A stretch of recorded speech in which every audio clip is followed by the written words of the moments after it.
Speaking of legal and illegal, this pipeline situation in Ukraine, right? Seymour Hersh has come out. He's an investigative journalist. Like I said, he's this guy who dropped down on JFK and said that JFK had hooker pool parties at the White House. The book is called The Dark Side of Camelot. Could you be anything else but a journalist with a name like Seymour Hersh? No, that's a real journalist name, Seymour Hersh. Yeah.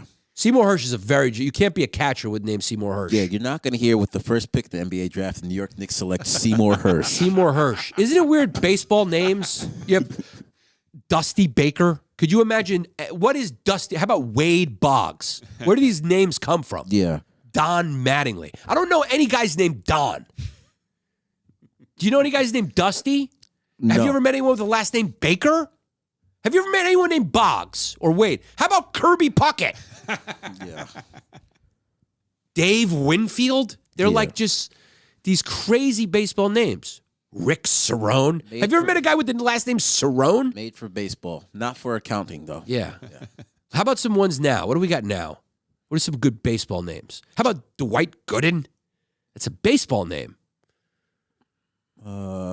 Say what? Yeah.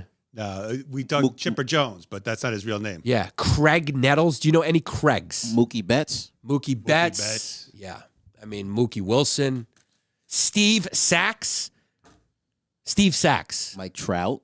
Mike Trout. These are baseball names. It's weird. Aaron Judge. Aaron Judge. It's almost like they were destined to be baseball players. And Seymour Hersh, you'd never hear a guy coming to the first baseman, Seymour Hersh. He would be a journalist name. So the Nord Stream pipeline that carries natural gas from Russia to Germany was damaged last December. Officials were quick to suggest Russia had bombed its own pipelines, but according to new intelligence reports, America said it was pro Ukrainian groups, and then Seymour Hersh said he has some sources that it was the U.S. Navy that carried out the sabotage with help from Norway, citing a source with direct knowledge of the operational planning. He wrote on his Substack blog that planning for the mission began in 2021. The White House and Norwegian government had since denied the claim. Hersh joins for an in-depth interview. The fear was Europe would walk away from the war, he says. All right, so he's a Pulitzer Prize winner in 1970 for his reporting on the My Lai massacre in Vietnam. He also reported on CIA spying on anti-war activists during the Vietnam War, and that led to the formation of the Church Committee. I know Seymour Hersh. He was one of my friends who became a journalist in school. Kind of took him under his wing. He's a famous journalist. He don't really do stuff that's not true. That's his reputation. So this is big, right?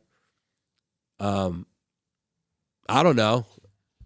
If the U.S. and Norway did it, so what, man? I don't know. What do you want me to do? What are we supposed to do? You know? I mean, what good is this to us if we can't make podcast content about it? Yeah. So, look, a girl lost her nose. Is that tragic? Yes, but I was able to make it into podcast content. Ukraine has been done. We've used it for all of the podcast content possible. This pipeline, although very important to the geopolitical picture, just doesn't have enough juice in it for a podcast. There's no funny spin. There's no cool take. It was either the United States and Norway or it was some pro-Ukrainian group. Who gives a flying damn? Who cares? One way or the other. Is this supposed to make me mad as an American? That's what you do at war, right? You do little stuff like that. But the scary thing is America's getting involved, right? Yeah, I mean, a guy like Seymour Hersh might want to think about, like, if he does have this as a source, you might want to think about, like, maybe just letting this one slide. Or, you don't want to give Russia any reason to be like, oh, you're in this? Or you co-write this article with Stephen A. Smith or something like that. Let Stephen A. Smith get in there. Yeah.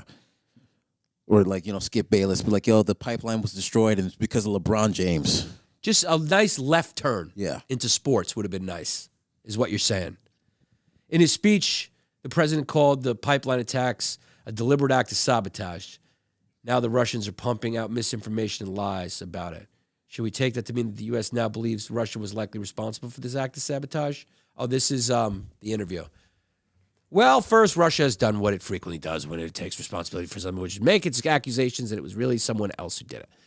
Blah, blah, blah, blah, blah. All right, so that's on NPR. They're obviously blaming either Russia for doing it or pro-Ukrainian.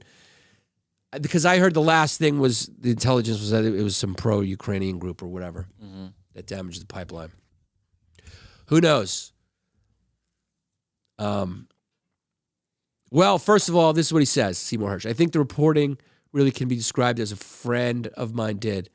What I did was really document the obvious. I mean, you have to hear what the president said, but of course, there were secret plans that I'm writing about, and they include there was a committee set up. Jake Sullivan was directly involved. He was the national security advisor. Still, they set up a team to look at the options about how to put pressure on the Russian government to back off. Is he just trying to sell his Substack, though, now? You know? But he's not the type. He usually gets a source, and he also protects his sources always. So this would be great. This could be like the beginning of a world war here, which is always hilarious. What if they all did it? What if they all did it? You know? Oh, the Russians. What if it was the Russians, a pro-Ukrainian group, and the U.S. and Norway? Yeah. Yeah. What if it was all of them? Like a team effort. Yeah. Just fucking blame it on Andrew Tate and call it a day.